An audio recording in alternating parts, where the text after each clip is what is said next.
Hi, John Marshall, the Drill Master. Going to show you the Sea Service Manual of the Sword. I'm using a replica of the Marine NCO sword.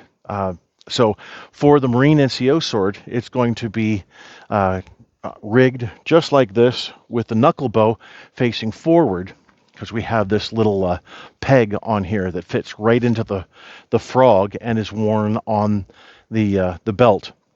However, the officer's rig is going to be like this, with the knuckle bow facing to the rear.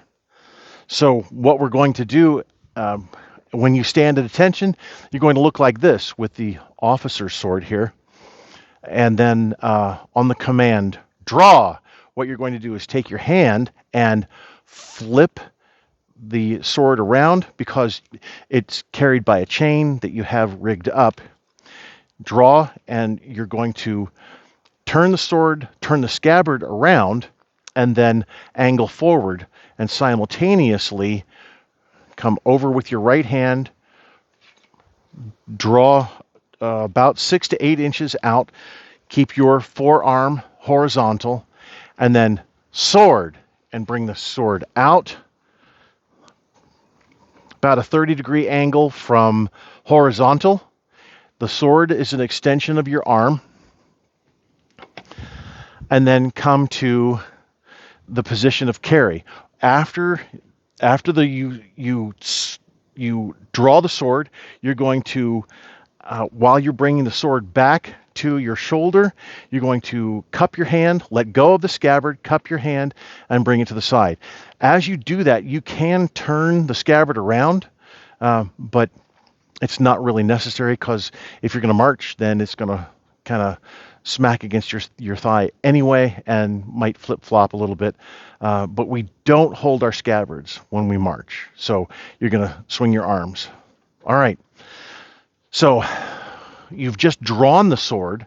So what you want to do is bring the sword back like this, so that it comes and rests up against the little divot next to your shoulder, just like this. So what you're going to do is tilt the sword, bring the sword back by kicking it with the heel of your hand, and then bring it back. It takes a little bit of work, a little bit of practice, but what you're going to do is wrap your index finger around the front of the grip, your thumb around the back of the grip, and then your other fingers are behind the grip supporting.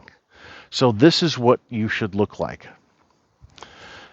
So for the command of present, present sword, we'll give present sword. Present here, 30 degrees out from vertical, and then the command sword. Now what I've done is I come down so that the knuckle bow is at my side. The blade is facing straight forward. The tip is about 6 inches off the deck, and I'm not going to bring what I usually see is I'm not going to bring the sword out to the side. That's not what we do in the United States. Other countries do that. We don't. Now, for cadets with exhibition drill, sure, have fun. But for regulation drill, for ceremonial, this is the position. Now, for the hand, as I bring my hand down, I'm here, and then what I'm going to do is I'm going to put my thumb on the side of the grip and let my hand turn around the grip, so that I bring from here, my thumb is on the side, I put my thumb on the side, and my index finger also helps, and at the same time I push the grip through my fingers, and I end up with my thumb facing on top, just like that.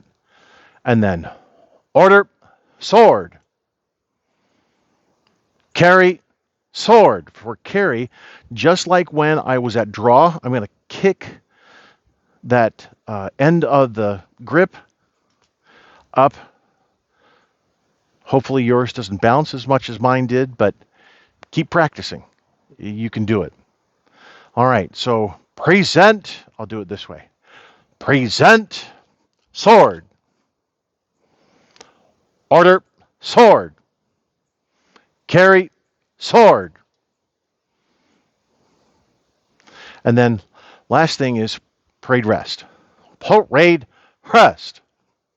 What I did is I let my sword fall, and I caught it with my fingers, but I had that 30-degree angle again with the tip about 6 inches off the deck. Now I can't bring my hand around my back, but you get the idea. I'm at parade rest. And then platoon, attention. Carry sword. Not getting there completely, but with a little practice, I'll be able to do it. All right, that is the sword manual for the sea services for officers and NCOs. I appreciate you watching.